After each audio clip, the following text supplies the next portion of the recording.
여호와는 나의 빛이요 나의 구원이시니 내가 누구를 두려워하리요. 여호와는 내 생명의 능력이시니 내가 누구를 무서워하리요. 주의 얼굴을 내게서 숨기지 마시고 주의 종을 노하여 버리지 마소서. 주는 나의 도움이 되셨나이다. 나의 구원의 하나님이시여 나를 버리지 마시고 떠나지 마소서. 아멘.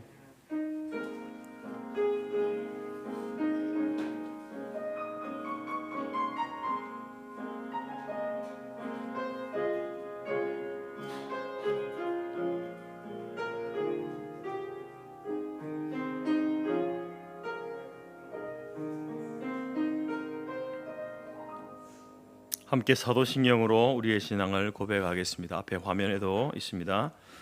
나는 전능하신 아버지 하나님 천지의 창조주를 믿습니다. 나는 그의 유일하신 아들 우리 주 예수 그리스도를 믿습니다. 그는 성령으로 잉태되어 동정녀 마리아에게서 나시고 본디오 빌라도에게 고난을 받아 십자가에 못 박혀 죽으시고 장사된 지 사흘 만에 죽은 자 가운데서 다시 살아나셨으며 하늘에 오르시어 전능하신 아버지 하나님 우편에 앉아 계시다가 거기로부터 살아있는 자와 죽은 자를 심판하러 오십니다. 나는 성령을 믿으며 거룩한 공교회와 성도의 교제와 죄를 용서받는 것과 몸의 부활과 영생을 믿습니다. 아멘. 찬송가 20장입니다.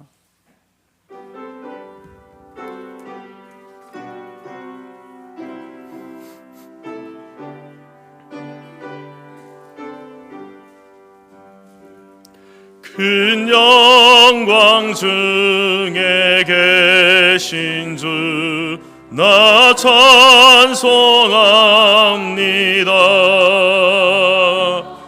영원히 계신 주 이름 나 찬송합니다.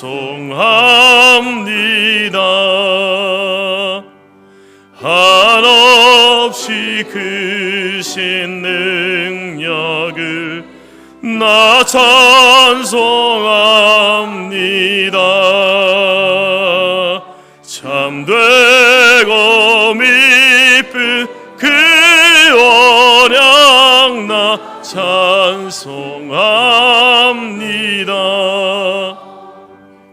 온 천지 창조하시던 그 말씀 힘있어 영원히 변치 않는 줄라 믿사옵니다.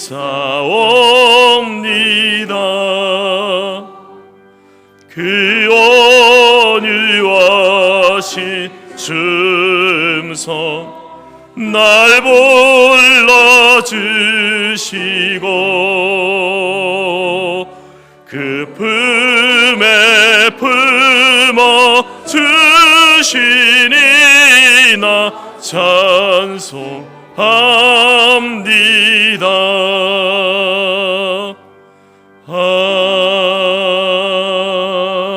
아멘. 교동문 찬송가 대편의 85번 요한일서 4장입니다.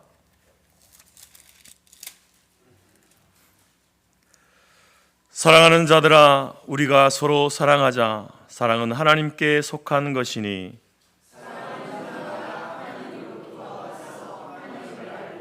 사랑하지 아니하는 자는 하나님을 알지 못하나니 하나님의 사랑이 우리에게 이렇게 나타난 바 되었으니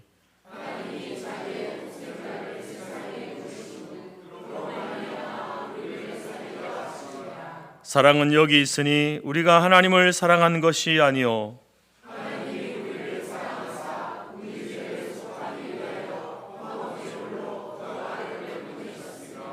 사랑하는 자들아 하나님이 이같이 우리를 사랑하셨은즉 우리도 어느 때나 하나님을 본 사람은 이 없으되 만일 우리가 서로 사랑하면 하나님이 우리 안에 거하시고 그의 사랑이 우리 안에 온전히 이루어지느니라. 아멘. 자리에 앉으시겠습니다. 찬송가 315장입니다.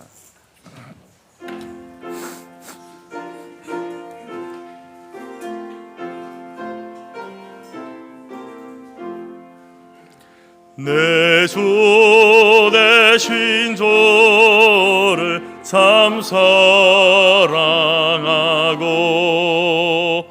곧 그에게 쇠를 다고 합니다.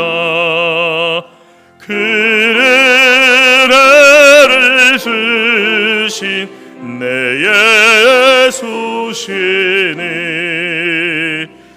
이전보다 더욱 사랑합니다. 주 날 사랑하사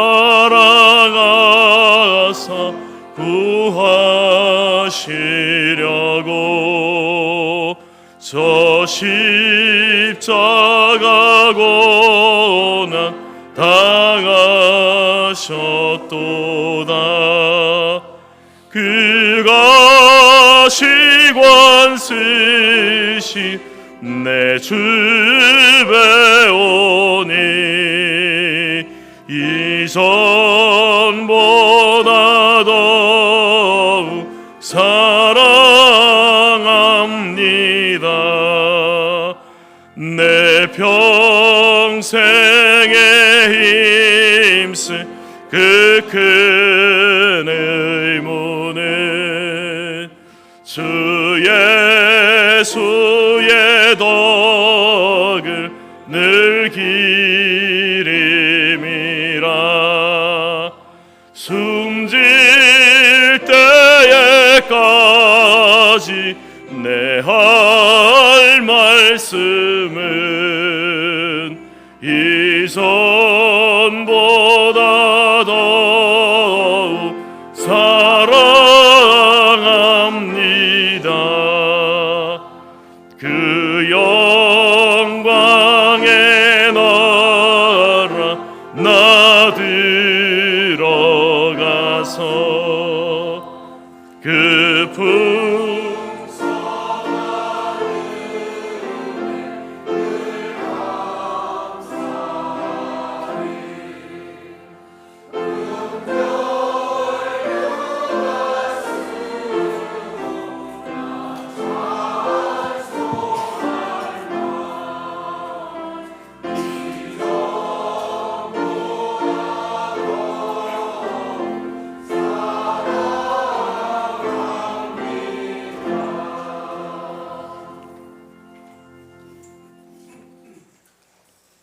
거룩하시고 자비하셔서 항상 우리를 사랑으로 인도해 주시는 하나님 아버지, 이 아름다운 주일에 사랑하는 자녀들이 이곳에 모여 예배와 경배를 드리게 하시니 감사를 드립니다.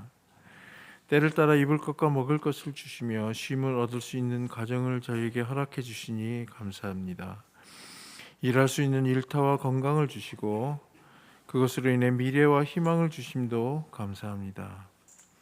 남을 이해하는 마음과 용서하는 마음, 더 나아가 남을 사랑하는 마음을 주심을 간구하오며 우리가 받은 은혜를 돌아보며 늘 감사하게 하옵소서. 아무 공로 없이 주님의 크신 은혜로 구원받은 우리들, 그러나 그 은혜를 잊고 살아가는 저희들이었습니다. 교만과 욕심으로 인하여 내려놓지 못하고 스스로 거친 광야를 걸어가며 주님의 은혜를 깨닫지 못하고 잊어버렸습니다. 광야에서 야곱은 돌베개를 베고 자며 환상을 보았고 광야에 있으면서 다윗은 하나님의 은혜를 갈망하게 했습니다. 하나님이여, 주는 나의 하나님이시라. 내가 간절히 주를 찾되 물이 없어 마르고 황폐한 땅에서 내 영혼이 주를 갈망하며 내 육체가 주를 앙모하나이다. 주의 인자하심이 생명보다 나으므로 내 입술이 주를 찬양할 것이라. 이름으로 나의 평생의 주를 송축하며 주의 이름으로 말미암아 나의 손을 들리이다 라고 다윗은 노래하였습니다. 광야에 홀로 머물며 기댈 곳이 없을 때 그 광야에서 단 하루도 주님의 손을 놓고는 살 수 없음을 깨달으며 저의 영혼은 다시 깨끗하게 됩니다. 중동 지방에 전쟁이 일어나고 무고한 사람들이 죽으며 경제가 무너져 어려운 가운데 있습니다. 그러나 저희들은 하나님이 보호해 주시고 복 주셔서 어려움과 위기를 지나가게 하시니 감사를 드립니다. 이 땅에 참혹한 전쟁이 다시 일어나지 않도록 기도드립니다. 또한 기독교의 정신과 가치관이 세워지고 이단과 사이비들이 물리치게 하옵소서. 위정자나 백성이 하나님을 경외하기를 원하오며 북한에도 신앙의 자유가 오기를 원하오니 주님 긍휼을 베풀어 주시고 의인들의 기도를 기억하여 주시옵소서. 그리하여서 진리 안에서 진정한 자유를 누리는 선진국으로 도약하게 하옵소서. 이곳에 주님의 몸된 교회를 세워주심을 감사드립니다.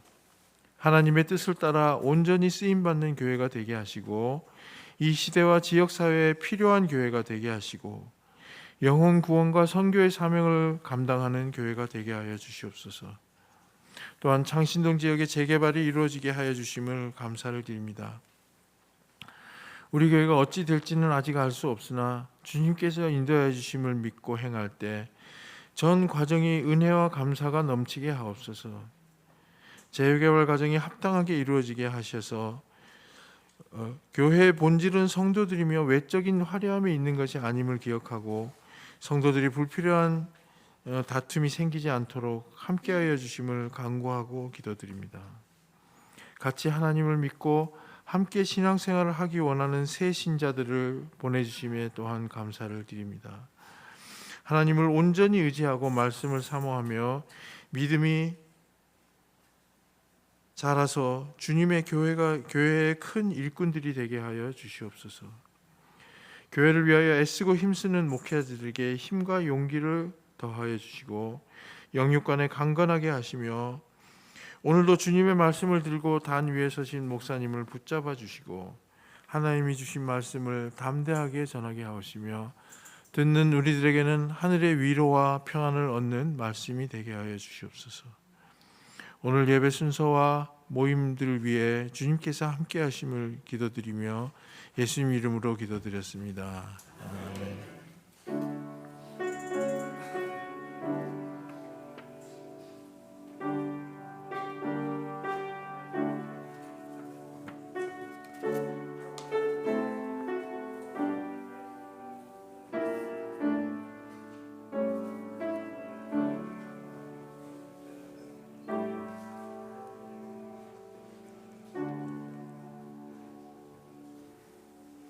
광고 말씀입니다.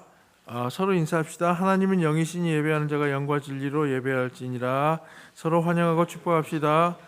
당신과 함께 예배드리는 것이 저에게는 큰 기쁨입니다. 자, 성경 통독과 말씀 묵상입니다. 하나님의 말씀은 신앙과 삶에 있어서 하나님의 뜻을 알게 하는 유일한 규칙입니다. 따라서 그리스도인들이 세속적 가치관을 따르지 않고 성경적 가치관으로 살기 위해 성경을 정기적으로 읽고 묵상하는 일은 너무나 중요합니다. 연초부터 성경 통독을 실시하고 있습니다. 그리고 성서 유니온에서 발행하는 매일 성경 큐티집을 가지고 새벽 예배와 말씀 묵상을 하고 있습니다. 하나님의 뜻을 알고 순종하는 일에 더욱 열심인 교회와 성도가 됩시다. 교회당 재건축을 위해서 실무위원회를 구성했습니다. 당회원 안수 집사, 또 은퇴 장로님, 안건 장로, 김동기 장로님, 남녀 선교회장 대표 김각성 집사, 서성 권사, 권사회장, 장로회장입니다. 오늘 오후 2시 건축 실무위원회 모임을 청소년부실에서 첫 번째로 갖겠습니다. 오늘 오후 3시 정기당회로 모입니다. 금주 금요일 사랑방 11시에 모이겠습니다. 농어촌교회 미자립교회 목회자 초청 세미나가 4월 27일 오전 11시 남해 아름다운 교회에서 있습니다. 주관은 재건총회 농어촌부입니다.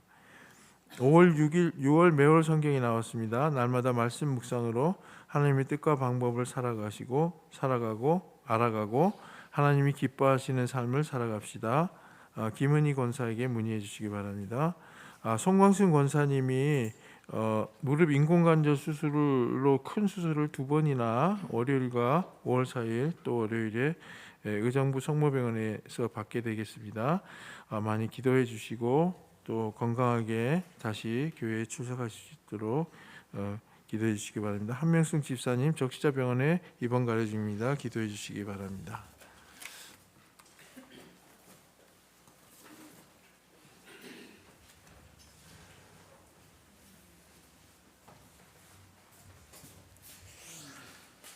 찬송가 266장 찬양하면서 준비한 예물을 하나님께 드리겠습니다.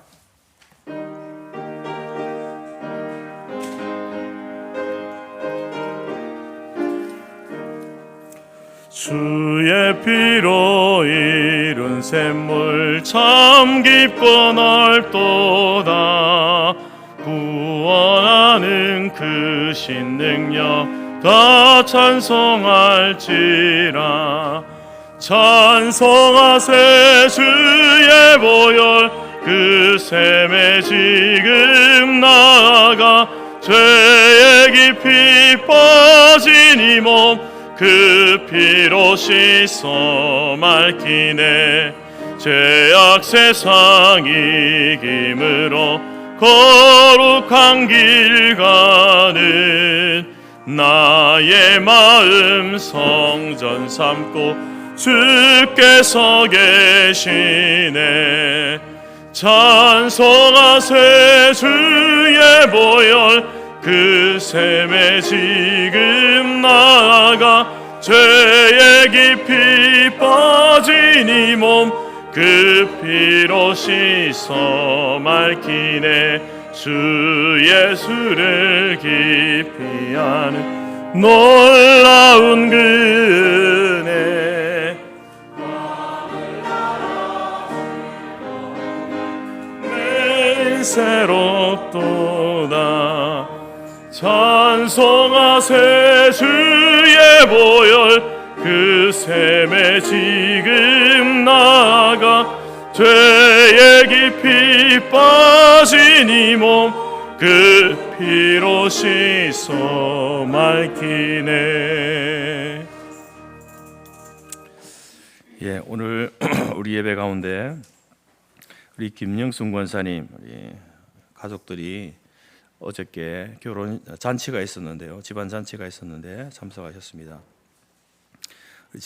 재근 서명교회 김영자 권사님, 마산 정부교회 김영희 권사님, 그리고 마산 중부교회 안정순 권사님, 부산 전포교회 김숙희 권사님 이렇게 참석하셨습니다. 반갑습니다.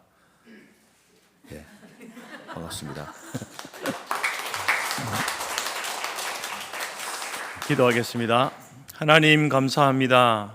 우리에게 새 날 주시고 새 생명 주셔서 또 저희들 하나님의 존전에 나와 예배드릴 수 있도록 거룩하게 하신 날 주께서 우리를 불러주셔서 감사합니다. 전심으로 하나님을 찬송하며 우리 인생 가운데 행하신 놀라운 일들로 말미암아 하나님을 예배하며 하나님께 영광을 올려드리는 귀한 시간 되게 하여 주옵소서. 이 시간 하나님 앞에 예물을 드립니다. 하나님, 우리의 생명도 우리의 가진 것도 앞으로 우리에게 주어질 모든 것들도 하나님의 것임을 고백하며 주 앞에 드렸사오니 하나님 이 예물을 기뻐 흠양하여 주시옵소서. 우리에게 맡겨진 것을 헛되이 사용하지 않게 하시고 하나님 나라와 복음과 주의 영광을 위해서 아름답게 가치 있게 잘 사용하는 청지기들이 다 될 수 있도록 도와주옵소서. 우리로 하여금 너무 부하여서 하나님을 모른다 하거나 너무 가난하여서 하나님을 떠나가지 아니하도록 주여 우리의 가정 가운데 기업 가운데 날마다 일용할 양식으로 채워 주옵소서. 주신 그 은혜를 기억하며 삶의 매 순간마다 하나님 앞에 감사와 영광의 찬송을 올려드리는 저희들의 삶이 되게 하여 주옵소서. 육신의 연약함으로 병원에 입원하여 또 수술을 앞두고 있는 지체들, 하나님 요양하고 있는 지체들 있습니다. 주여 가정에서 병상 속에서 또 이 시간 하나님 앞에 기도하고 예배하는 주의 종들이 있습니다. 찾아가 주시옵소서. 위로하여 주시고 주여 저들의 연약함을 만져주시고 회복해 하셔서 다시 건강함으로 주님 앞에 나올 수 있도록 하나님 도우시고 함께하여 주옵소서. 그들의 마음 가운데 있는 모든 두려움을 예수 그리스도의 십자가의 보혈의 능력으로 물리치게 하시고 우리에게 참 소망 되신 주를 바라봄으로 말미암아 병상 중에 있을지라도 하나님 주신 소망이 넘쳐나는 저희들이 될 수 있도록 인도하여 주옵소서. 감사드리며 예수님의 이름으로 기도드립니다. 아멘.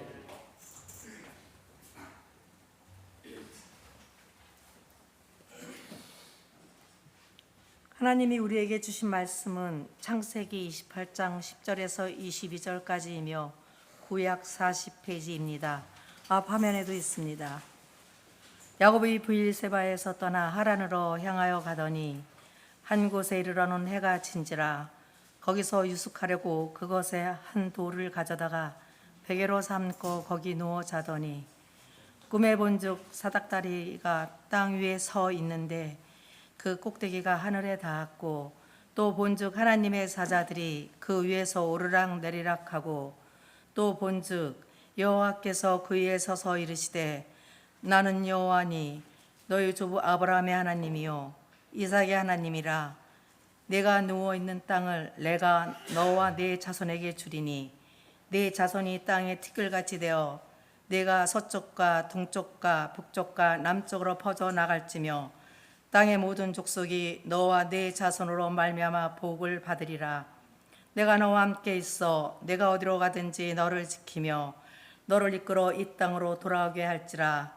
내가 네게 허락한 것을 다 이루기까지 너를 떠나지 아니하리라 하신지라.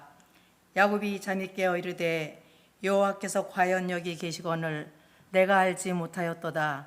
이에 두려워하여 이르되 두렵도다. 이곳이요 이것은 다름 아닌 하나님의 집이요 이는 하늘의 문이로다 하고 야곱이 아침에 일찍 일어나 베개로 삼았던 돌을 가져다가 기둥으로 세우고 그 위에 기름을 붓고 그곳 이름을 베델이라 하였더라. 이 성의 이름은 루스더라. 야곱이 서원하여 이르되 하나님이 나와 함께 계셔서 내가 가는 이 길에서 나를 지키시고 먹을 떡과 입을 옷을 주시어 내가 평안히 아버지의 집으로 돌아가게 하시오면 여호와께서 나의 하나님이 되실 것이요 내가 기둥으로 세운 이 돌이 하나님의 집이 될 것이요 하나님께서 내게 주신 모든 것에서 10분의 1을 내가 반드시 하나님께 드리겠나이다 하였더라. 아멘.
감사합니다. 오늘 말씀을 통해서 당신의 베델은 어디입니까? 라는 제목으로 함께 말씀을 나누고자 합니다. 우리나라 대한민국에 이 복음이 전해지게 된 것, 어디서부터 출발했을까? 언제 출발했을까? 따져보면 거기에는 특별한 시간과 특별한 장소가 있습니다. 특별히 미국의 기독교 역사와 아주 중요한 연관이 되어 있는데, 미국의 역사를 보게 되면 두 번의 영적 대각성이 있었습니다. 한 번은 첫 번째는 1730년과 1740년대에 있었던 1차 영적 대각성이고, 그 당시에 그 영적 대각성을 주도했던 분은 조나단 에드워드였습니다. 그리고 2차 대각성은 이제 1790년부터 1840년대에 있었는데, 대표적인 사람은 찰스 피니, 또 사무엘 제이 밀즈라는 분입니다. 우리나라의 복음이 전해진 것은 미국의 2차 대각성과 깊은 연관이 있습니다. 1806년 매사추세츠주의 월리엄스 칼리지라고 하는 학교에 입학한 사무엘 밀즈라는 학생이 있었는데, 이 학생은 해외 선교에 대한 강한 열정을 가진 학생이었습니다. 그 전까지 미국 교회는 전도 선교를 이제 미국 안에 있는 인디안 부족들에게 하고 있었고, 그리고 지역 복음화 전도를 위해 집중하고 있었습니다. 하지만 이제 이 사무엘 밀즈를 통하여서 몇몇 청년들이 함께 해외 선교에 대한 비전을 품으면서 정기적인 기도의 모임을 갖기 시작했습니다. 그러던 중 1806년 여름 어느 날 기도하기 위해 모인 학생들이 이제 내리는 폭우를 피해서 들판에 쌓여 있던 이제 건초 더미 아래로 이렇게 모여서 기도하게 됩니다. 이 기도회를 시작으로 해서 미국의 최초 해외 선교회가 설립되어지고, 또 미국 교회가 세계 선교를 위한 그러한 출발점이 된 것이죠. 그리고 그 열매로 인하여서 대한민국에 선교사들이 들어오고 복음이 들어오게 된 것입니다. 1866년 대동강에 도착했던 토마스 선교사가 성경을 전해주다가 순교하게 됩니다. 1870년에 존 로스 선교사가 최초로 한글 신약 성경을 번역하게 됩니다. 1884년 알렌 선교사가 광해원을 설립하게 되고, 1885년 장로교회 언더우드 목사님, 감리교회 아펜젤러 목사님이 교육과 출판과 그리고 교회 설립을 시작하게 되면서 대한민국의 복음이 본격적으로 전파되게 된 것이죠. 이처럼 1806년 여름 어느 날 사무엘 밀즈와 몇몇 청년들이 모여서 기도했던 들판의 건초더미 아래, 그곳이 바로 미국 2차 대각성의 진원지였고, 그리고 대한민국에 복음이 전해지게 된 바로 출발지였습니다. 그래서 여러분, 우리는 한 번도 그곳에 가보지 못했지만 그 건초더미 기도회, 그 장소가 미국의 영적 각성을 일으키고, 또한 우리 대한민국에 복음이 들어오고, 그래서 이 나라가 부강해지고, 또 우리가 이렇게 믿음 안에서 하나님을 예배하는 그러한 삶을 살고 있는 것입니다. 여러분, 우리의 인생사에도 보게 되면 우리의 인생을 결정짓는 중요한 시간과 중요한 장소들이 있지 않습니까? 내가 하나님을 인격적으로 만났던 곳, 나의 첫 교회, 내 인생 가운데 나의 아내와 남편을 처음 만났던 장소, 처음 직장 생활했던 곳, 내가 처음 사업을 시작했던 곳, 이런 것들이 바로 우리의 인생 가운데 우리의 신앙이나 우리의 삶에 있어서 중요한 시간, 중요한 장소들이 있습니다. 저 같은 경우에는 이제 제가 교회를 처음 다니게 된 곳, 그 시작은 중학교 때였죠. 중3 3학년 일반 교실, 거기서부터 시작되었습니다. 막 친구들이 토요일인지 주일인지 막 교회 간다 그러는 거예요. 그래서 저도 교회 가고 싶은 거예요, 그냥. 그런 마음이 들었어요. 그래서 친구에게 나도 가면 안 되냐고 했던 그 말이 처음 교회 가게 되어지고 신앙생활을 하게 되고 목사가 되고 성토교회까지 오게 된 겁니다. 그리고 저는 또 그 마산 재건교회에서 그 교회에서 이제 아내를 처음 만났죠. 마산 재건교회 본당 피아노 의자에 앉아서 피아노 치는 뒷모습, 앞모습도 아니고 뒤통수 보고 아, 멋있다, 예쁘다 이런 생각을 하게 되면서 이제 아내를 만나게 됩니다. 그리고 저는 인격적으로 하나님을 만난 것은 마산 재건교회가 아니라 하만 부목교회였습니다. 하만에 있는 부목교회라 부목 마을이 있거든요. 그 교회에서 제가 고등학교 때로 생각됩니다. 부흥회가 있었던 것 같아요. 방학 중에 부흥회가 있었는데 그 부흥회에 참석했는데 그때 제가 인격적으로 하나님을 만났습니다.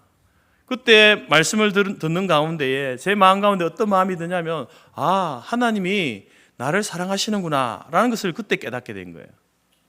교회는 다녔지만 잘 몰랐거든요. 근데 그 순간 아, 하나님이 나도 사랑하시는구나 라는 것을 깨닫게 되면서 이제 본격적인 믿음의 생활을 하게 된 것이죠. 이처럼 여러분 그 미국의 매사추세츠 윌리엄스 칼리지 주변의 건초더미 아래 창신중학교 마산, 지금은 창원이죠. 마산 창신중학교 3학년 1반 그 3층 교실, 마산 재건교회, 하만교회, 이곳이 여러분 바로 야곱의 베델과 같은 그러한 장소였습니다. 이러한 곳은 우리의 삶의 한 곳이 아니라 여러 곳일 수가 있죠. 다양한 인생의 일들이 있으니까 그런 인생의 시간과 장소들이 있을 수 있습니다. 하나님께서는 우리의 인생의 시간마다 하나님께서 만들어주시는 특별한 장소, 특별한 시간이 있기 때문에 그렇습니다. 여러분의 베델은 어디입니까? 여러분의 인생의 방향을 결정짓고 여러분의 신앙의 속도를 더해 주었던 장소인 베델은 어디 있습니까? 그 베델이 왜 이렇게 우리에게 중요할까요? 야곱에게 왜 이렇게 베델이 중요하고 우리에게 베델이 중요할까요? 바로 그 베델은 하나님이 만나주시는 곳이기 때문에 그렇습니다. 여러분, 우리의 인생은 광야와 같지 않습니까? 우리 노래도 광야를 지나는 노래를 했는데 광야는 길이 없습니다. 인생을 광야에 비유하는 것은요, 인생이 우리가 처음 살아보는 것 아닙니까? 오늘도 처음 사는 인생이고 내일도 우리가 살아보지 못한 인생이어서 우리가 가는 길에는요, 길이 없어요. 그냥 발을 디디면 길이 되고 그 길을 걸어가야 되는 겁니다. 그 앞에 무엇이 있는지 우리는 알 수 없는 거예요. 그래서 우리의 인생은 언제나 불안하고 힘이 드는 거예요. 광야 같은 인생, 그래서 힘든 겁니다. 여러 가지 우리의 조건들이 주어지고 만족되었다 할지라도 인생 자체를 살아간다는 것이 여러분 있는 자나 없는 자나 다 불안하고 어렵고 힘든 것입니다. 오늘 야곱을 보게 되면 부유한 집안의 아들로, 이삭이 거부였다 그랬거든요. 거부의 아들로 태어났습니다. 부족한 것이 없었습니다. 고생이라고는 경험해 보지 못한 아이였습니다. 그렇지만 야곱도 모든 조건이 만족된 그런 인생이었지만 처음 살아보는 인생 아닙니까? 야곱도. 그러니까 어려움이 없었겠습니까? 있었겠죠. 그렇지만 출발은 그렇게 나쁘지 않았구나. 소위 말해서 금수저 집안에서 태어난 것 아닙니까? 모든 것이 완비되어진 그런 집안에서 태어났기 때문에 출발은 그렇게 나쁘지 않았습니다. 그렇지만 그 인생에도 어려움이 있었겠죠. 그런데 오늘 지금 야곱은요, 지금 그 신세가 도망자의 신세가 됩니다. 그가 가졌던 모든 것을 잃고 진짜 광야에 나와 있는 거예요. 진짜 광야의 길을 지금 가고 있습니다. 여러분, 처음부터 광야였으면, 아무것도 없었으면요, 아무것도 없는 광야에 또 아무것도 없이 살아가니까 그렇게 어렵지 않을 겁니다. 모든 조건이 다 주어진 상황에서 살다가 진짜 광야로 나갔어요. 아무것도 없는 광야로 나갔습니다. 그러니까 야곱은 더 절망적이고 더 어렵지 않았겠습니까? 야곱은 지금 이제 브엘세바에서 하란으로 가야 되는데 그 거리가 800km 됩니다. 800km. 지금 베델까지 왔습니다. 베델까지는 한 7, 80km 됩니다. 브엘세바에서. 그러니까 자기가 가야 될 길에 한 10분의 1 온 거예요. 10분의 1. 한 사나흘 길, 이제 사나흘 길을 뛰면서 왔든지 걸으면서 왔든지 어떻게 해서 왔든지 이 10분의 1밖에 안 왔는데 그 시간 동안 춥고 배고프고 외롭고 불안하고 육체적으로 정신적으로 극한의 어려움을 경험하면서 그 길을 걸어온 거예요. 야곱이 얼마나 힘들었을까? 그것을 상징적으로 보여주는 것이, 저는 야곱이 베델에 도착해가지고 돌아보니까 돌밖에 없는 거죠. 돌을 주어서 그것을 베개로 삼아서 잠을 자지 않습니까? 그 돌베개. 그 돌베개가, 야곱이 정말 힘들었구나. 야곱의 주변에는 아무것도 없구나. 누구도 없고 아무것도 없구나. 라는 것을 보여주는 상징적인 물건이라고 생각합니다. 여러분, 대체적으로 먼 길을 여행을 가게 될 때, 이 당시에는요, 나귀를 준비하거나 낙타를 준비해가지고, 그리고 종을 대동하면서 이제 물과 음식을 다 준비해가지고, 여벌의 옷을 다 준비해가지고 가는 것이 기본적인 그런 여정의 방법이죠. 그런데 지금 야곱은 어떻습니까? 혈혈단신으로 도망치듯이 광야로 내몰렸습니다. 그렇게 사나이를 쫓기듯이 도망쳐 도착한 곳이 바로 베델 아니겠습니까? 여러분, 이 베델이 왜 이렇게 중요합니까? 여러분, 저는 베델이 야곱에게 있어서는요, 회심의 장소입니다. 다시 말해서 인생의 터닝 포인트가 되는 장소가 베델이기 때문에 야곱에게는 중요한 거예요. 너무 중요한 장소입니다. 칼빈 목사님은 이 베델을 이렇게 이야기합니다. 하나님이 인간을 찾아오시는 은혜의 장소, 하나님이 야곱을 찾아오셨던 은혜의 장소, 그것이 바로 베델이다라는 것이죠. 여러분, 베델은 하나님께서 야곱을 찾아오신 장소입니다. 그래서 여러분, 야곱은 꿈과 환상 가운데서 하나님을 만나게 되는 것입니다. 하나님이 만나주시는 거죠. 곳이 되는 거죠. 보통 여러분, 사람들이 나에게 찾아올 때, 여러분에게 사람들이 찾아올 때 언제 찾아옵니까? 잘 될 때, 내가 성공할 때, 내가 많은 돈을 가지고 있을 때에, 그것을 보고 자신에게 도움을 달라고, 나에게도 기회를 달라고, 같이 일을 하자고 이렇게 찾아오지 않습니까? 실패한 사람에게는 사람 찾아가지 않습니다. 내가 실패하고 있으면 찾아오지 않습니다. 근데 우리 하나님은 어떤 분이십니까? 우리 하나님은 지금 실패한 야곱, 그 야곱을 찾아가시는 거예요. 야곱이 망했을 때에, 모든 것을 잃어버렸을 때에 하나님께서는 야곱을 찾아가신 거예요. 그리고 또 다른 면에서는요, 야곱이 하나님을 의지했을 때에, 하나님께 자기의 인생을 맡겼을 때에, 그때 야곱을 찾아가시는 거예요. 그곳이 바로 여러분, 야곱에게는 베델이죠. 그 장소가. 야곱은 태어나면서부터 그 부모님이 얼마나 의지가 되었던지 모릅니다.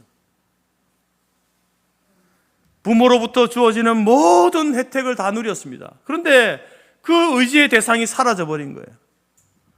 그 모든 혜택이 일순간에 사라져버렸습니다. 친구도 가족도 더 이상 그가 의지할 존재가 없는 것, 자기 스스로도 자기 자신을 믿을 수 없는 것, 그것이 바로 베델입니다. 그래서 야곱은 절망할 수밖에 없는 거예요. 사람을 바라보고 가족을 바라보고 그렇게 의지하고 꿈을 꾸고 기대하며 살아왔지만 이제는 그것이 무용지물이 된 광야 베델에 지금 놓여져 있습니다. 그것이 돌베개가 상징하는 거예요. 그렇지만 그 순간 야곱은, 여러분, 이제는 더 이상 사람과 환경을 바라볼 수 없기 때문에 그는 이제 그 순간에 뭘 바라보는 겁니까? 하나님을 바라보는 거예요. 하나님께 자기 인생을 맡길 수밖에 없는 겁니다. 하나님만 바라보고 하나님께 자기 인생을 맡길 때에 그곳에서 하나님께서 찾아와 주시고 바로 야곱을 만나 주셨다라는 겁니다. 그래서 이 돌베개는요, 야곱에게 아무것도 남지 않았다, 무일푼이다, 이것을 보여주는 상징적인 물건이기도 하지만 이 돌베개는 모든 것을 하나님께 맡겼다는 그러한 것을 상징적으로 보여주는 것이 돌베개이기도 합니다. 그래서 하나님은 야곱을 찾아가셨고 만나 주시는 겁니다. 사랑하는 성도 여러분, 여러분에게 베델은 이런 베델이 있습니까? 여러분에게 베델은 어디입니까? 모든 것을 잃었다고 느꼈을 때에, 나의 모든 의지가 사라졌을 때에, 소망도 기대도 할 수 없을 지경에 이르렀을 때에, 그곳이 바로 하나님이 나를 만나주시는 베델인 줄 믿습니다.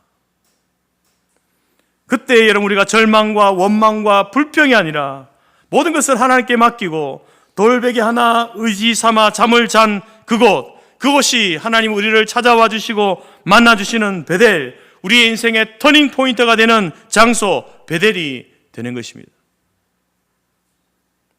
저에게는 그 장소가 바로 중학교 그 교실, 마산재건교회, 성토교회, 부목교회. 여러분의 베델은 어디입니까? 저는 여러분의 인생 가운데 그 장소 중에 하나가 우리 성토교회가 되기를 바랍니다. 이곳에서 여러분이 눈물을 쏟고, 때로는 하나님 앞에 땡깡 부리고 소리쳐보고 예배드리고 기도하고 모든 것을 하나님께 맡겨드릴 때에 여러분을 찾아오시는 하나님을 만나는 그 장소가, 그 베델이 우리 성토교회당이 되기를 간절히 바랍니다.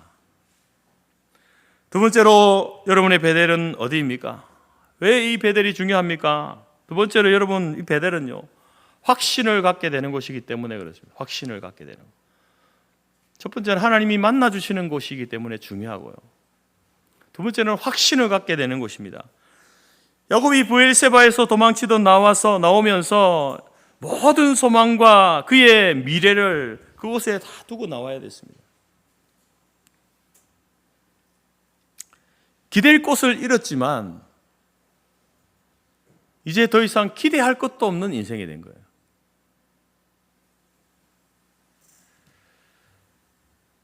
야곱이 브엘세바를 떠나올 때에 그 나이가 몇 살이었을까요?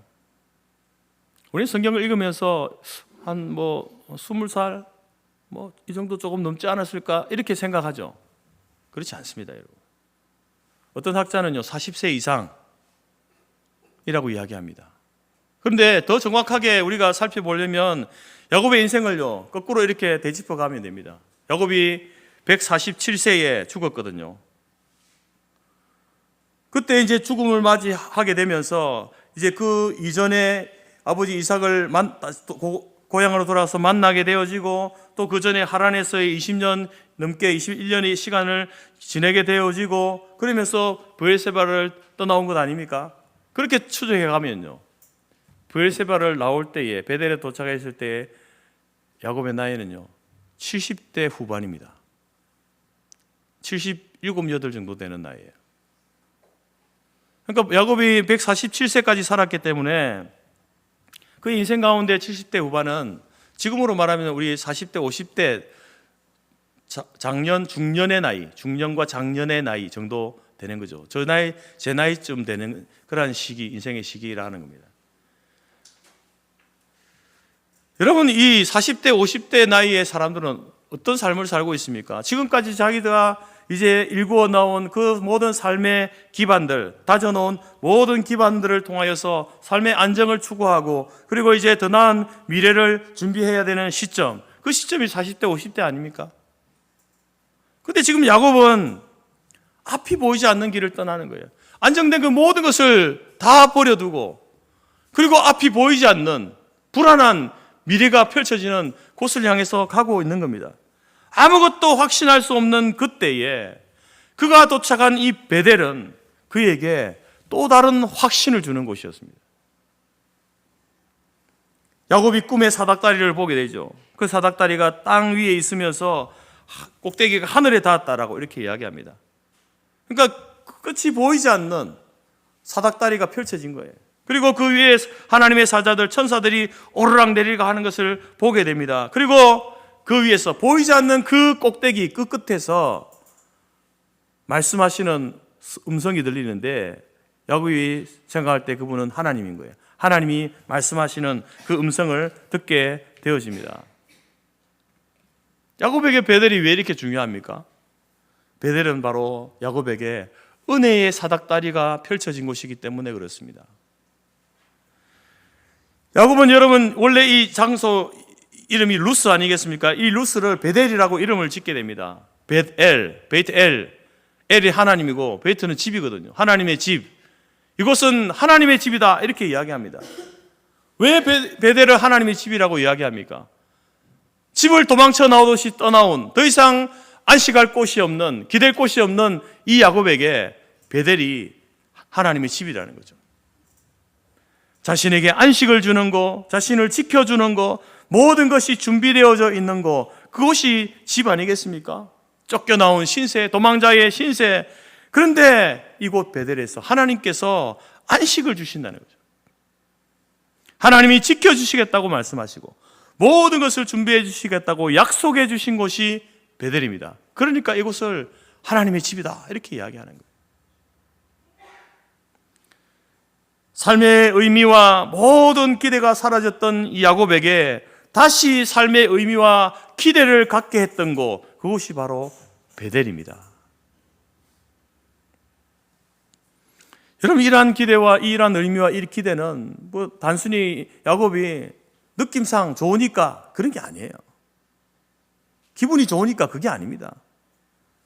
바로 하나님께서 하신 약속의 말씀을 통해서 야곱이 가진 기대와 의미가 명확해지는 거예요. 인생에 대한 기대와 의미가 명확해지는 겁니다. 나는 여호와니 너의 조부 아브라함의 하나님이요 이삭의 하나님이라. 내가 누워있는 땅을 내가 너와 내 자손에게 주리라. 내 자손이 땅의 티끌같이 되어 네가 동서남북으로 퍼져나갈 거고 땅의 모든 족속이 너와 내 자손으로 말미암아 복을 받으리라. 내가 너와 함께 있어 너를 이끌어 어디로 가든지 너를 지키고 너를 이끌어 이 땅으로 돌아오게 할지라. 내가 네게 허락한 이것을 다 이루기까지 내가 너를 떠나지 아니하리라. 하나님께서 야곱에게 하신 약속의 말씀입니다. 여러분, 부모를 떠나오고 집을 떠나오고 고향을 떠나온, 그래서 그의 뒷병이 되어졌던 것들이 다 사라져버린 지금 야곱에게 새로운 후원자가 생겼어요. 하나님께서 내가 너의 후원자가 되겠다라고 말씀하시는 거예요. 내가 너의 인생에 든든한 배경이 되겠다, 후원자가 되겠다라고 말씀하고 있는 겁니다.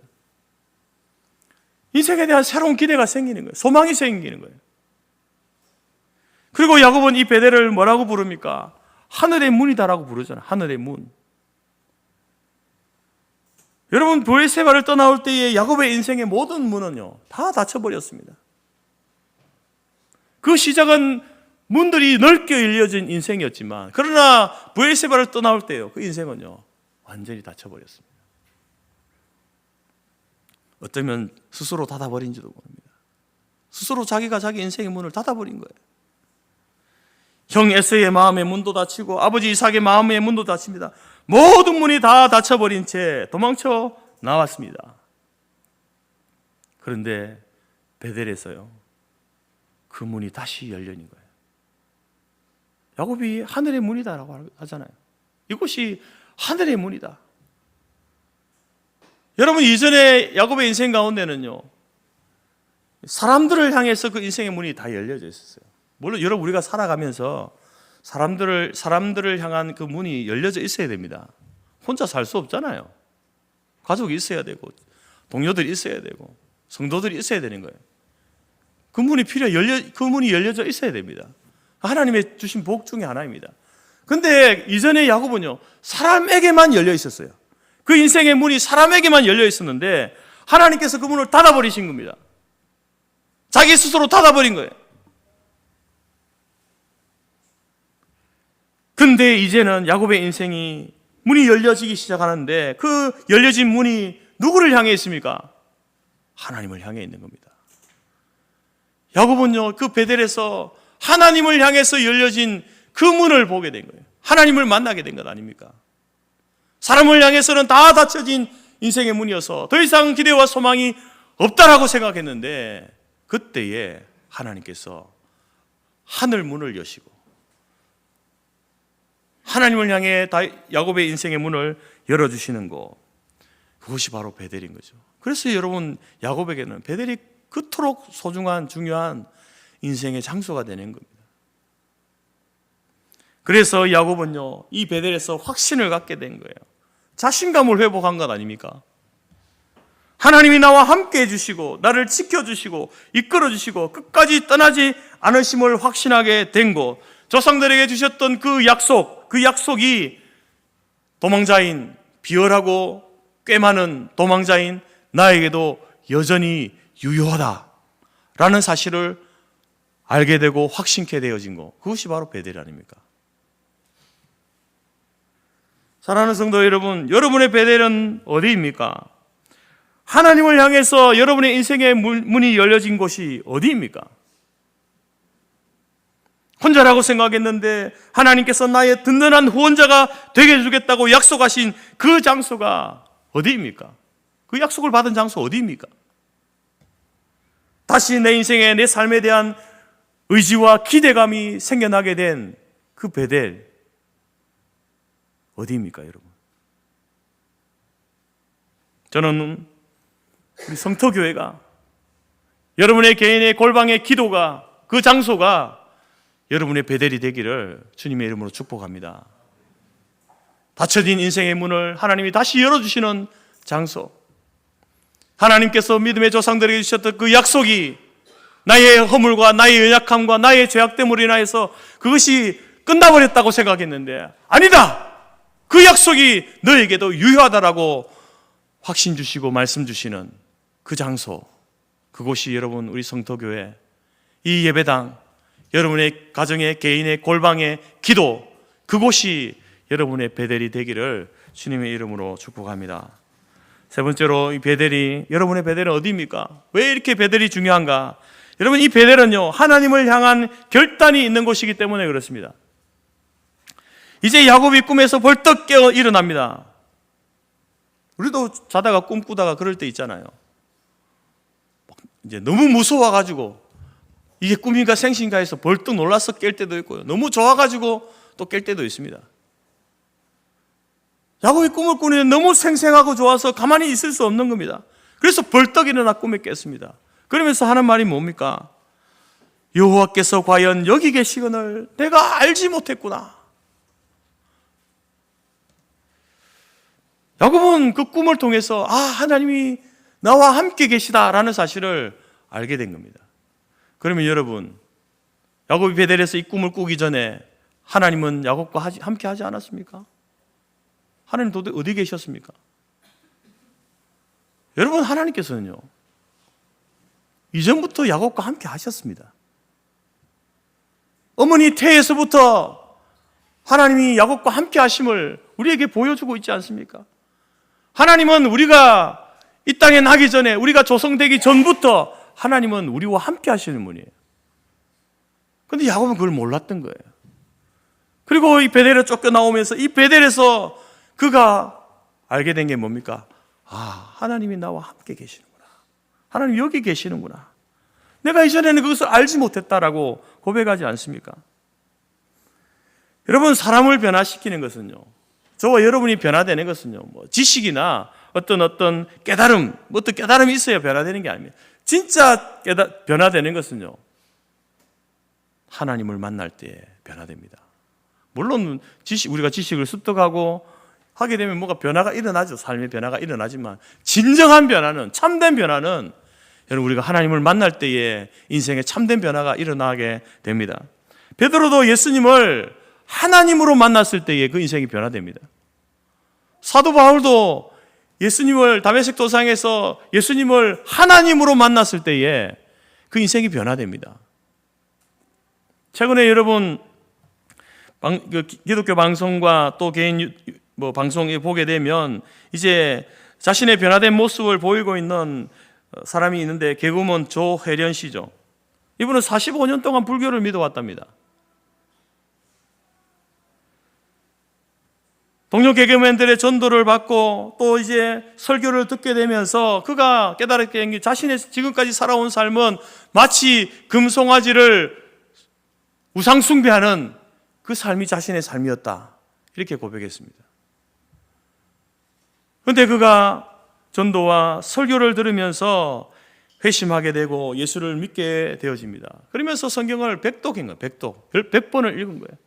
그리고 신학 박사학위까지 받으면서 지금은 여러분 성경을 가르치고 있잖아요. 성경을 가르치는 변화된 그 삶을 살고 있습니다. 또한 개그맨 박명수 씨도 조카가 위중한 상황 속에 있을 때에 이렇게 기도했다는 거예요. 하나님, 내 조카를 살려주시면, 낫게 해주시면 제가 교회 나가겠습니다. 근데 병이 나아버린 거예요. 그래서 교회 출석하고 있습니다. 그러면서 그가 하는 말이 뭡니까? 그렇게 해서 교회 다니게 되었지만 나는 하나님을 끝까지 믿을 것이다 라고 고백하는 모습을 보게 됩니다. 여러분, 사람을 변화시키는 것은요, 그 사람이 하나님을 만났을 때의 진정으로 변화되는 것입니다. 오늘 야곱이 바로 꿈에서 환상 가운데 하나님을 보게 됩니다. 이로 인해서 야곱의 인생에는 진정한 변화가 일어나기 시작하는 거예요. 꿈에서 깨어나서 그가 베던 그 돌베개를 세워서 그 위에 기름을 붓고 하나님 앞에 소원, 약속을 하지 않습니까? 세 가지 약속을 하고 있습니다. 그가 변화된 인생을 살겠다라고 하는 것에 대한 세 가지 약속을 하고 있는 거예요. 첫 번째는 뭡니까? 여호와께서 나의 하나님이 되실 것입니다. 21절 말씀이죠. 여호와께서 나의 하나님이 되실 것입니다. 여호와는 여전히 과거에도 하나님이셨고 지금도 하나님이고 미래에도 하나님이세요. 무슨 말입니까 이거? 무슨 말을 하는 거예요? 야곱이 하는 말은요, 이제 이 하나님을 내 인생에 제일 우선순위에 두고 제가 살겠습니다. 이 고백을 하는 거예요. 그 말은 이전에 야곱의 인생 가운데 하나님은요, 첫 번째가 아니었어요. 자신이 첫 번째죠, 자신이. 대학생 선교단체 중에 조이 선교회라고 있습니다. 그 단체가 외치는 구호 중에 구호가 있는데 그 구호가 뭐냐면은 God first, 하나님 첫 번째, You second, 이웃이 두 번째, I third, 나는 세 번째, 나는 마지막. 하나님이 첫 번째이고 이웃이 두 번째이고 나는 마지막이다. 이게 그 단체의 구호입니다. 야곱은 지금 뭘 이야기하는 거예요? 자기가 자기 인생의 첫 번째라고 생각했습니다. 그래서 형의 장자권도 내 거, 아버지의 축복도 내 거, 모든 것을 자기 것으로 생각하고 그렇게 인간적인 방법을 통해서 그것을 얻어왔던 인생 아닙니까? 자기가 첫 번째라고 생각했어요. 그런데 지금 뭘 이야기하는 합니까? 여호와 하나님이 나의 하나님 되십니다. 이제는 제 인생 가운데 제가 첫 번째가 아니고 하나님이 첫 번째라고 삼고 살겠습니다. 그런 결단, 약속을, 소원을 하고 있는 건 아니겠습니까? 그리고 두 번째 약속이 뭡니까? 내가 기둥으로 세운 이 돌이 하나님의 집이 될 것입니다. 이렇게 이야기합니다. 하나님의 집이 될 것이다. 하나님의 집, 성전 아니겠습니까? 그 성전은 뭐 하는 장소입니까? 하나님을 예배하는 장소죠. 그래서 이 세운 이 돌이 하나님의 집이 될 것이다 라는 말은 자신이 이제는 하나님을 예배하는 예배자의 삶을 살겠습니다, 이런 고백을 하고 있는 거예요. 여러분, 이전에 야곱을 보면요, 그는 하나님을 두려워하지 않았습니다. 하나님을 두려워하지 않았어요. 근데 여러분, 그가 꿈과 환상 가운데 하나님을 만나게 되지 않습니까? 오늘 베델에서. 그래서 17절에 뭐라고 이야기합니까? 두렵도다 이곳이요. 하나님을 만나면서요, 두렵다라고 이렇게 이야기합니다. 두렵다. 이전에 하나님 두려워하지 않았습니다. 그래서 그가 인간적인 방법으로 장자권도 축복도 다 빼앗는 것 아닙니까? 하나님을 두려워하면 그렇게 못하죠. 그러나 그가 베델에서 하나님의 위대하심을 깨닫고 하나님의 능력과 영광을 보게 되면서 하나님에 대한 경외심이 생겨난 거예요. 하나님을 향한 경외심이 생겨날 때에 일어나는 바른 반응은요, 하나님을 예배하는 거예요. 그래서 우리 안에 하나님을 향한 경외심이 없는 사람은요, 하나님을 예배하지 않습니다. 예배 자리에 나와 있지만 정말로 하나님을 경외하지 않으면요, 그 사람의 예배는요, 참된 예배가 아닌 거예요. 야곱은 지금 바로 그 하나님을 예배하겠다, 이제는 하나님만을 예배하며 살겠다, 그런 결단을 하고 있는 겁니다. 그리고 세 번째는 내게 주신 모든 것에서 10분의 1을 내가 반드시 하나님께 드리겠습니다. 11조를 드리겠다, 이런 고백을 하고 있습니다. 여러분, 이 고백은 뭡니까? 이 약속은 뭐예요? 단순히 하나님 앞에 재물을 드리겠다, 물질을 드리겠다, 그런 고백 아닙니다. 여러분, 세상의 종교들은요, 세상의 종교들도 그들도 헌금하잖아요. 가서 이렇게 뭐 물질을 드리지 않습니까? 왜 드립니까? 그들은 왜 드립니까? 자기들이 믿는 신의 그 분노를 잠재우기 위해서. 그걸 위해서 여러분 물질을 드리는 거예요. 우리가 드리는 헌금은 그런 의미가 아니에요.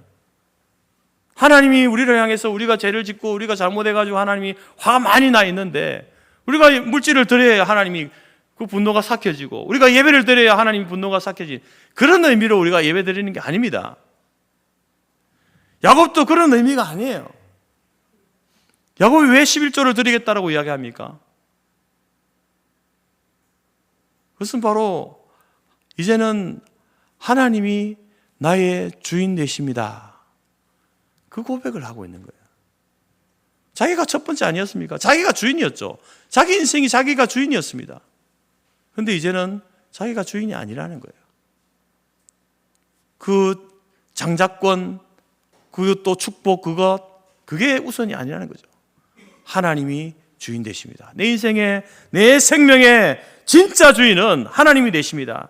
내가 가진 것, 내가 갖게 될 것 모두가 하나님의 것입니다. 하나님이 주인이십니다. 그 고백을 하고 있는 겁니다.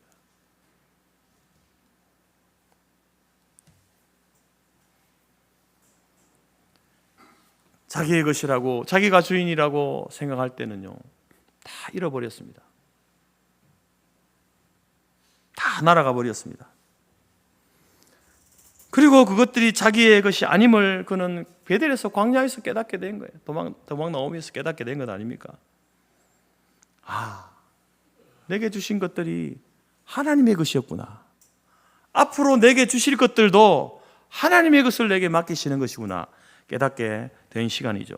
그러면서 여러분, 하나님의 것임을 인정하고 고백하는, 하나님이 주인 되심을 고백하는 고백으로서 11조를 드리겠다고 결단하고 있는 것 아닙니까? 광야에 도망 나온 야곱의 손에 뭐가 있습니까? 아무것도 없습니다. 있어서 드리겠다는 게 아니에요. 앞으로, 그 의미는 앞으로 내게 하나님 주시면 하나님의 것으로 제가 인정하고 다시 돌려드리겠습니다 라는 그런 의미도 되고요.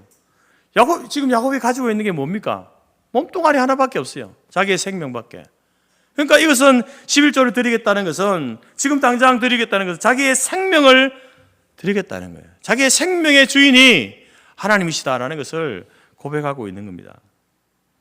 이렇게 여러분, 야곱의 인생 가운데 중요한 변화가 일어났던 곳, 하나님을 만난 베델, 이곳이 여러분 베델이기 때문에 하나님을 향한 결단, 헌신이 있었던 곳이기 때문에 베델이 너무나 중요한 거예요.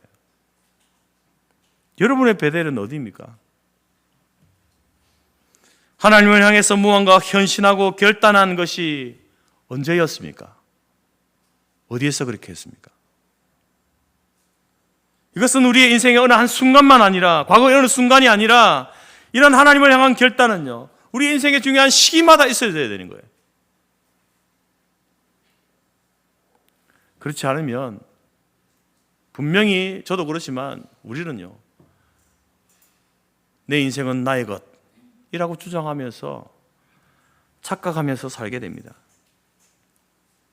인생의 중요한 순간마다 이런 헌신 결단이 우리 가운데 있어야 돼요. 그래야만 우리가 내 생명의 주인이 내가 아니라 하나님이심을 우리가 알게 되는 것이죠. 그런 착각에서 벗어나게 된다는 겁니다. 바로 그래서 우리에게도 이러한 헌신의 베델, 결단의 베델이 우리에게 반드시 있어져야 하는 것이죠. 그리고 저는 그곳이 바로 우리 성토교회가 여러분에게 그러한 헌신의 결단의 장소, 베델이 되기를 간절히 바랍니다. 사랑하는 성도 여러분, 여러분에게 베델이 있었습니까? 지금 있습니까? 만남의 베델, 확신의 베델, 결단의 베델, 여러분 그 베델이 있습니까? 그 베델이 여러분의 삶의 자리가 그곳이 되기를 주님의 이름으로 축복합니다. 우리 성터교회당이 여러분의 베델이 되기를 주님의 이름으로 축복합니다. 하늘문이 열리고 은혜의 사닥다리가 펼쳐지는 곳, 하나님의 약속을 받는 곳, 그리고 하나님을 향한 결단이 선포되는 곳, 하나님 우리의 인생에, 각자 인생의 그 시간 속에 그 장소를 우리로 하여금 지나가게 하십니다. 야곱이 베델을 지나가듯이 우리도 여러분, 하나님은 인생의 다양한 순간에 그 베델을 지나가게 하시는 거예요. 근데 여러분, 어떤 사람은요, 그 베델을 지나면서도 깨닫지 못하는 겁니다. 하나님이 나를 만나주시고 내게 확신 주시고 결단하라고 말씀하시는 그 상황과 시간과 장소를 주시는데 모르는 거예요. 그냥 스쳐 지나가는 겁니다. 저는 여러분이 그렇게 여러분의 베델을 스쳐 지나가는 사람이 되지 않기를 바랍니다. 과거에 그런 장소가 있었습니까? 감사하십시오. 오늘날 여러분의 베델은 어디입니까? 지금 여러분 베델을 지나고 있습니까? 광야를 지나고 있습니까? 그러면 여러분, 그곳이 베델입니다. 하나님이 지금 만나주시기 원하시는 거예요. 하나님 우리에게 확신 주기를 원하시는 겁니다.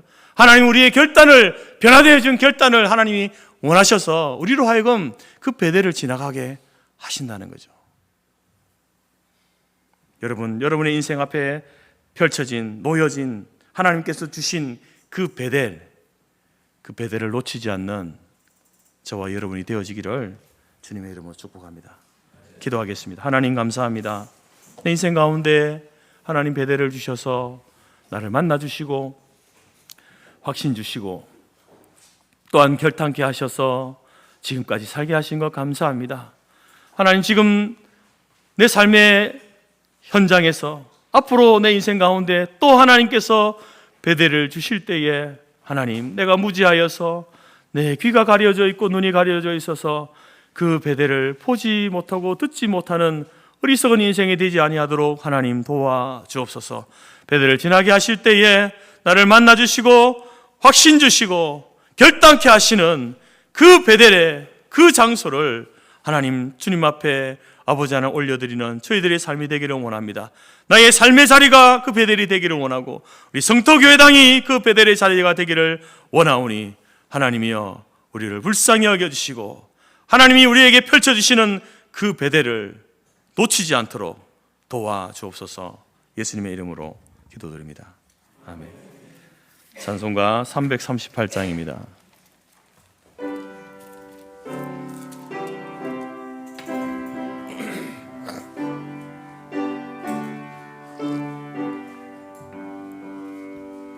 내 주를 가까이 하게 함은 십자가 짐 같은 고생이나 내 일생 소원은 늘 찬송하면서 주께 더 나아가기 원합니다.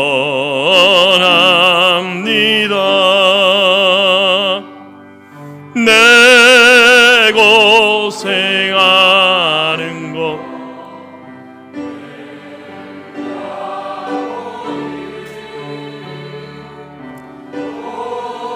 베개 베고 삼가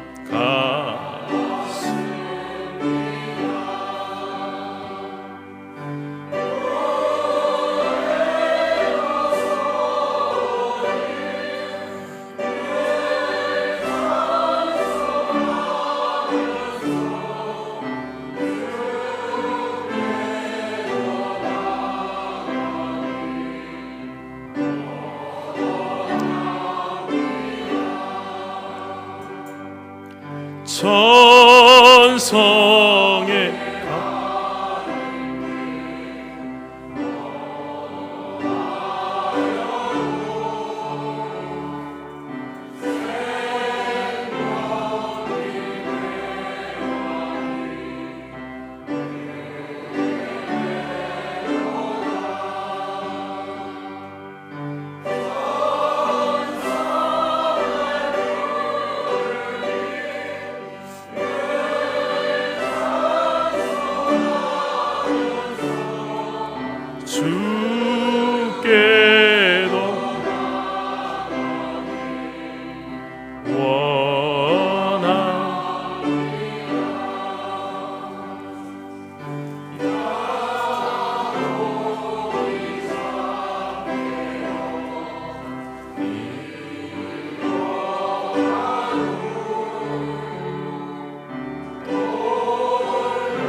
기도하겠습니다.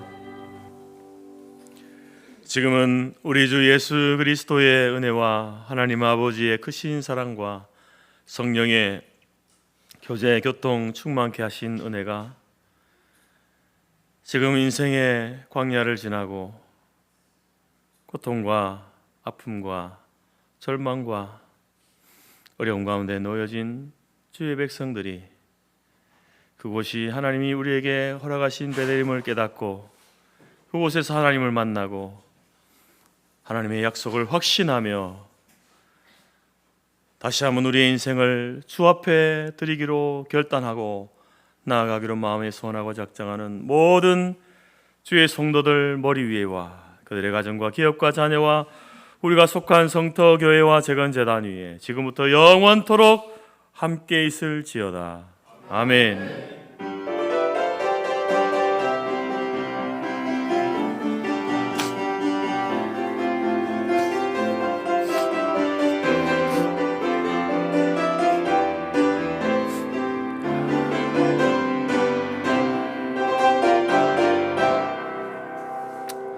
감사합니다. 예배를 마쳤습니다. 내려가셔서 또 식사 교제 나누시기 바랍니다.